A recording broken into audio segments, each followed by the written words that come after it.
Today, all over the country, in state capitals, we are making this candle demonstration. Why? Because all these days we have gone on strikes for our legitimate right. What we are asking, just 23% increase we are asking. They are telling 11%. They are clubbing and mixing this with NPAs and profitability. Actually, profitability, operating profit in all banks is more than 1 lakh crores. Thus, net profit, why it has come down? It is because of NPAs. It is because of Kingfisher. It is because of Sujana Chaudhary. Like that, all big shots. It is because of Bhushan Steels. All these people, if they are not paying, how we are responsible for that? That is our question. The second thing is, even the other organizations where Indian Railways and other government organizations, where they are making huge losses, they are being paid bonus. Whereas, in a financial institution where risk is involved, for the sub-staff to the chairman of the bank, in all areas financial risk is involved here.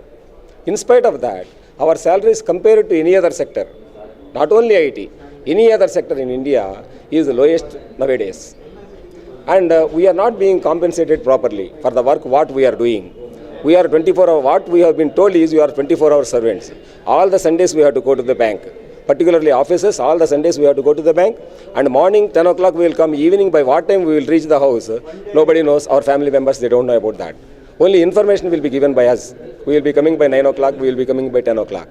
And particularly these government-sponsored programs, all these are implemented by government banks only, and private banks to some extent. And more than 95% admitted by Government of India are being opened by nationalized banks.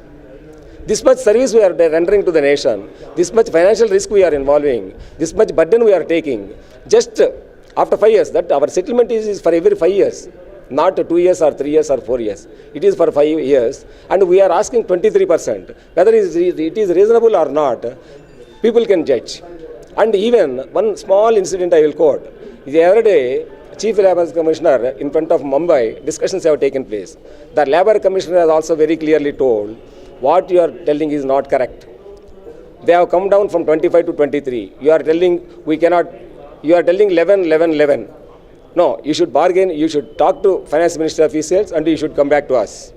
You are telling, then IBI has told, our Indian Banks Association has told, it is a mandate from Finance Ministry. Then immediately Chief Labour Commissioner has told, you talk to Finance Ministry officials and you try to improve your offer. Just by sitting on 11%, the things will not work out. Even Chief Labour Commissioner, he himself has told. So he has also understood the justice, justified demands of bank employees, he could also understood. But this, unfortunately, the bankers, the Finance Ministry officials, the Finance Minister, they are in tough years, that why we don't know. So that's the reason why we are going on agitation. Suppose if they are not going to, tomorrow there is one more meeting with CLC. If it's not going to materialize fruitful, definitely organizational programs will be there, organizational actions will be there, including indefinite strike. Thank you.